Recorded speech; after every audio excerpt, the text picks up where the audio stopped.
बिहार के गृह विभाग के एक पत्र ने राज्य की सियासत में जबरदस्त हलचल मचाई हुई है।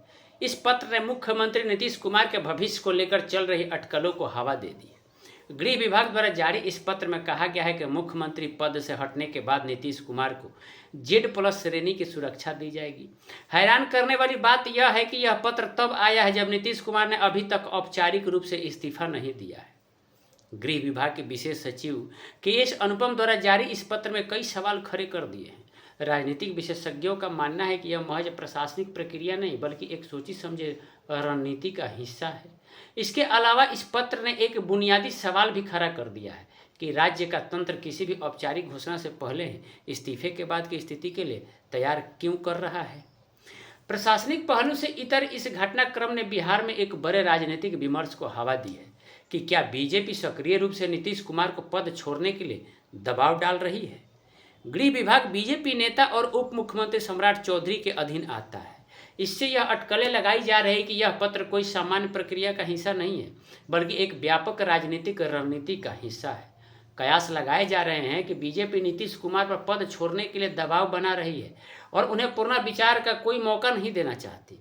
पत्र के समय और शब्दों को ऐसे संकेतों के तौर पर देखा जा रहा है कि पार्टी तेजी से और निर्णायक रूप से आगे बढ़ना चाहती है। हाल के घटनाक्रमों के साथ देखे जाने के बाद यह बात और पुख्ता हो जाती है। नीतीश कुमार के MLC पद से इस्तीफा देने से ठीक 2 दिन पहले बिहार विधानसभा अध्यक्ष प्रेम कुमार ने दोहरी सदस्यता से जुड़े नियमों को सार्वजनिक रूप से दोहराया था। उन्होंने कहा था कि यदि कोई व्यक्ति राज्यसभा के लिए चुना जाता है तो उसे दूसरे सदन में अपनी सीट खाली करनी होती है। उस बयान से पहले ही नीतीश कुमार की भूमिका में आने वाले बदलावों को लेकर राजनीतिक अटकलों को हवा दे दी थी। अब गृह विभाग के एक पत्र को इस तेजी से बदलते घटनाक्रम में अगले कदम के तौर पर देखा जा रहा है।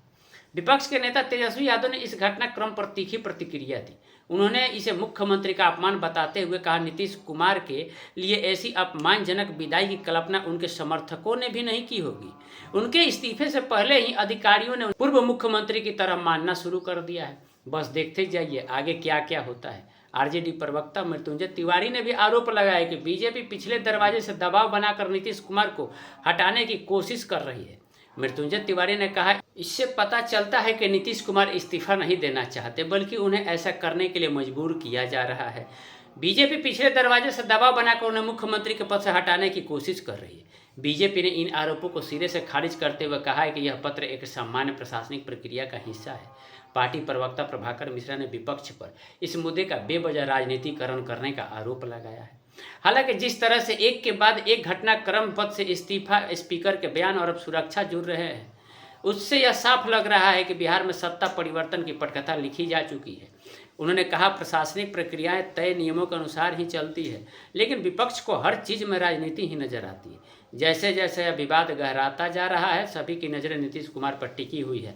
वे इस्तीफा देने का फैसला करते हैं, इसका विरोध करते हैं। इसी बात से बिहार की राजनीति की आगे की दिशा तय होगी। फिलहाल सियासी हलकों में मुख्य सवाल यह नहीं है कि क्या कोई बदलाव होगा बल्कि यह है कि वह कितने तेजी से और किन शर्तों पर होगा। अब ये तो आने वाला समय ही बताएगा। आप इस पे आपकी क्या राय है? आप क्या चाहते हैं कि नीतीश कुमार अपने पद से इस्तीफा दें या बिहार का मुख्यमंत्री बने रहें? आप अपनी राय हमें कमेंट में ज़रूर दें।